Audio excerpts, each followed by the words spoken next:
This is KHQA Overtime with Chris Dewar. Brought to you by Con Communications. This is KHQA. It's your news now. And this is Saturday, November the 30th, and you have entered the little slice of local sports heaven we like to call overtime. This is one of the very best weeks on the calendar because the Thanksgiving holiday means we get to welcome home a lot of old friends, some of whom used to fill these very highlight clips not so very long ago, and who will always be considered extended family in our book. It's nice to have you all back. This is also a working holiday, and who am I kidding? Aren't they all for your friendly neighborhood sports team? With wall-to-wall basketball dominating our docket, including the crowning of the champion today at Quincy High School. The Blue Devils taking on Carbondale tonight. Right off the bat, Alex Shute trying to get his team back into this one. Quincy High using the three-point ball as the equalizer as Lincoln Elby, who shot very well all weekend long, continues to knock down triples. And the Blue Devils would have to. Carbondale blessed with great, abundant athleticism and a little better size than Quincy High had as well. Carbondale leading. Quincy High trying to fight fire with fire from the outside. It's Carson Gay knocking down a triple as well. The youngster getting it done at this point. Zach Burry, the hero from the other night, also hitting a long triple right here. Unfortunately for the Blue Devils, as I mentioned, they didn't have a whole lot of answers for Carbondale's athleticism, ability to dominate the ball or to throw it down. Carbondale legitimately the deal as Carbondale ends up winning the tournament tonight and the ball game over Quincy High School. Final count in this one was 59-47. Crosstown, Quincy Notre Dame welcoming a very good Canton, Missouri squad in for the Gully tip-off tournament tonight. And I tell you what, we saw Canton earlier this week. These guys are just phenomenal. Tyler Neiman, kind of ironic, a Neiman beating up on Quincy Notre Dame. Tyler doing the job, the all-state point guard, showing his moxie right there. At the other end, how about Johnny Ray with a tough lay-in off the glass to answer. Canton, though, wouldn't allow many Q&D answers on this night. Neiman again contorting right there. Beautiful work from him. And then on the break, it's Neiman finding, the no-look pass to Logan Brown, who finishes nicely right there. Canton really good in transition. Quincy Notre Dame fighting for offense in this game. Drew Eaton, though, knocks down a long three to try and answer. The big story in this game, the inside presence of that fella, Gabe McKenzie, as good as they get. 24 points in the night, 8 rebounds. The big fella was named the MVP of this game. McKenzie just doing work. The floater right there gets that to go. And how about, just some more fun, stepping outside and burying the three. Canton in a surprisingly lopsided win tonight as the Tigers improved to 2-0. 57-26 was your final. Well, from a tournament that featured the recognized #1 team in Class 1A basketball, not to mention a proven powerhouse in Alton Marquette, the Liberty Eagles emerged as a phenomenal upstart story in the Saki Turkey tournament this week, playing their way tonight into the title game against that same Alton Marquette squad. How would this one shake down? Michael Blewett and company trying to get the D done in the first half. Could not have gone more according to plan for these guys. The three-pointers, the answer tonight for Liberty. It starts off with Michael Blewett getting the hot hand, his team down 2-0 early, not for long. Blewett does it again. Other side, no matter, just a smooth touch. What I love about this kid, just how fearlessly he plays the point guard position, knocking down that triple as well. Blewett this time creating for Austin Mast, who also has a very feathery jump shot, knocks that down. It's a 9-0 run at that point.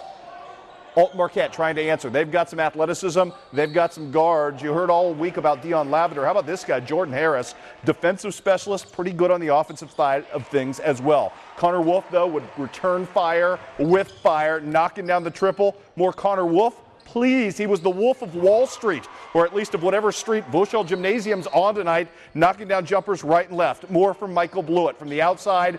Pretty stuff as he gets the members roll at this point.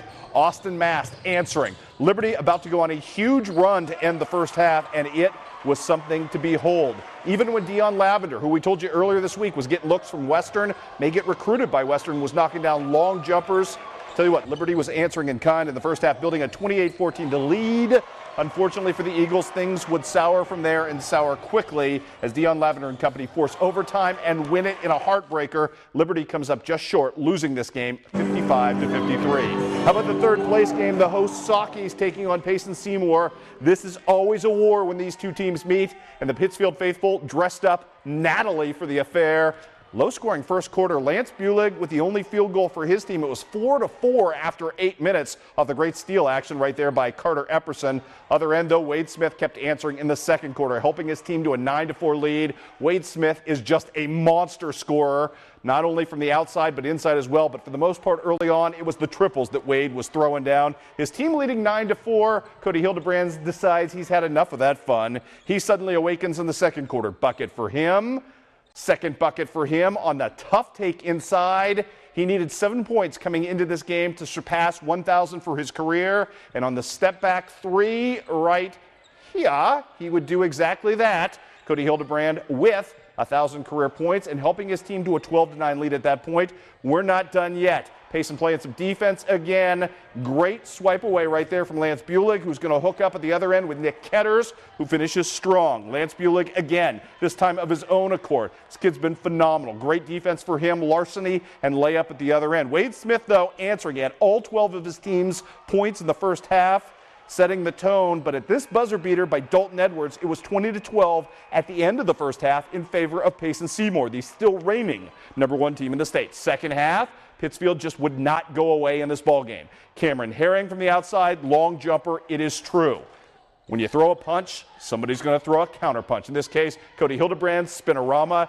He was good right there. He ain't done yet, not by a long shot. 17 points on the ball game for the all-conference pick, or I should say all-tournament pick, as you see Mr. Hildebrand with the spinorama. Then Mr. Bulig from outside drains a triple as well, extending the lead out to 9. Again, the Saukeys down. Again, the Saukeys undaunted. Great steal right there by Eli Petty. Wade Smith, limitless range for that young man, knocking down the triple in answer. How about at the other end, Dalton Edwards trying to close this thing out. Kid is just tough. Took it up against contact. Could not complete the three-point play, however, and that meant Pittsfield still had chances. And that meant Eli Petty was still alive, kicking and throwing one off the glass hard right here. But in the end, the story down the stretch, Gage Klitz giving just enough. He had 10 points on the night to help fuel his team to victory. Payson Seymour holds on to take third place in this tournament. Final count 55-46. Great night by Dalton Edwards, who had 14 points as well. Earlier in the night, fifth place game, Macomb and DJ Williams just 1 point away from playing from the championship.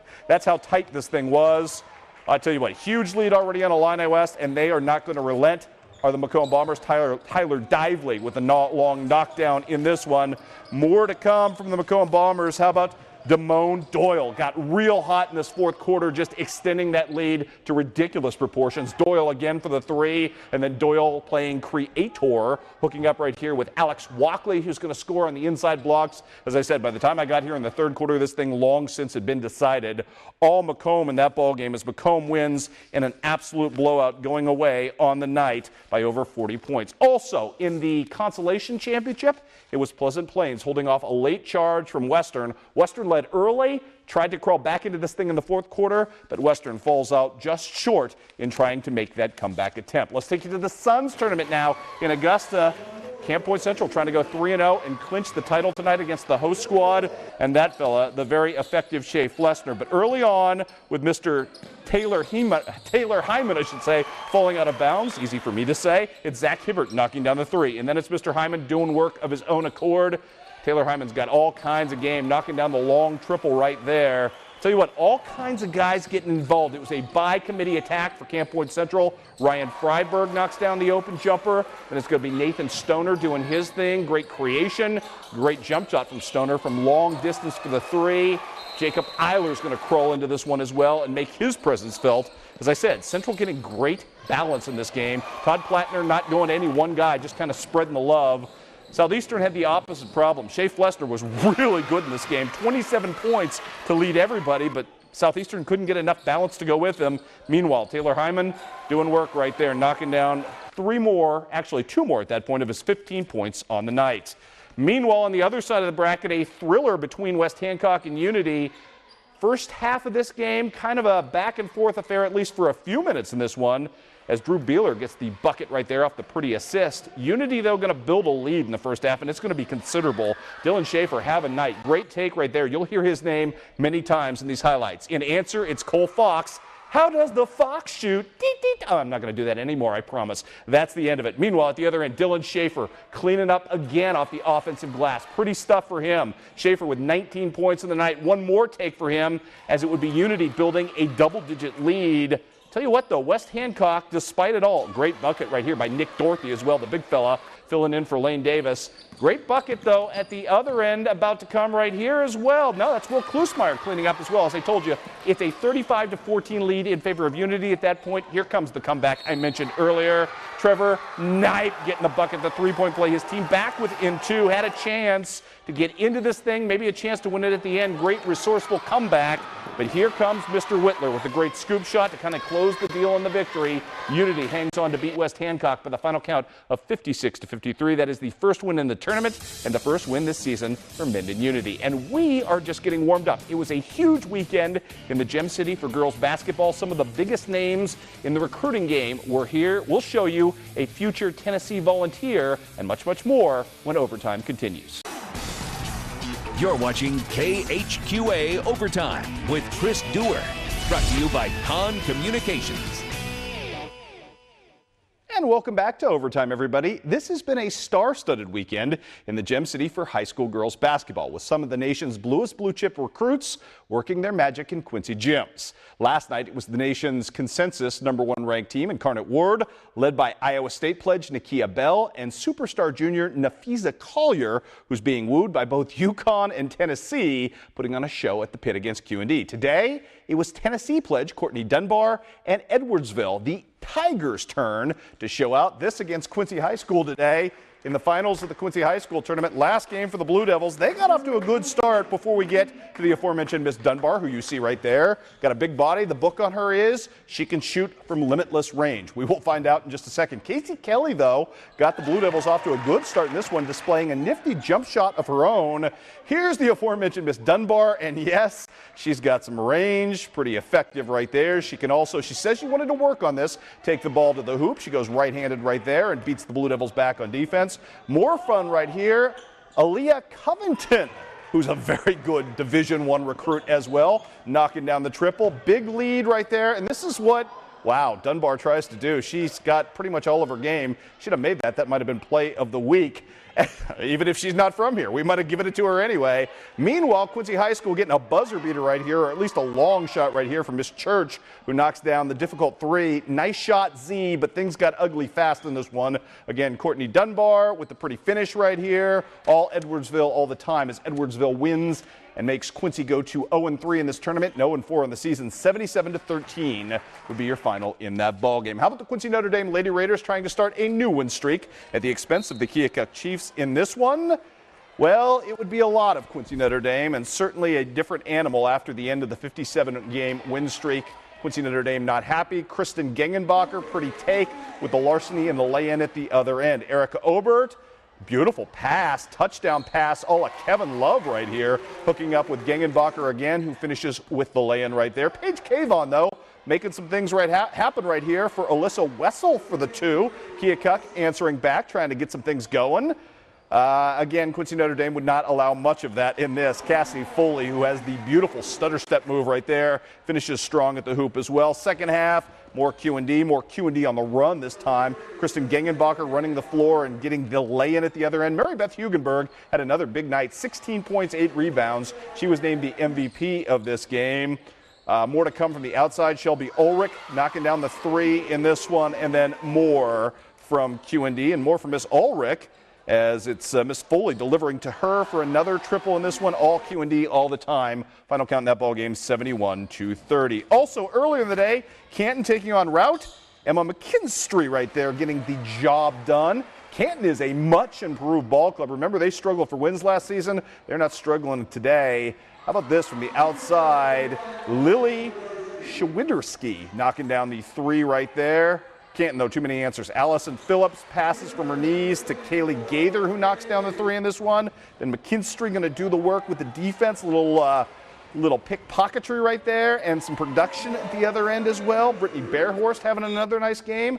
I told you, Canton looking really improved. Very nice team. Very nice stuff going on from Brittany Bearhorst, who can knock down triples from distance. McKinstry doing some more defensive work right here. She was just pesky. She was pesky with her defense right there. The steal and the take as Canton gets the victory, and Miss Allison Phillips, who went 10-8 today, gets MVP honors.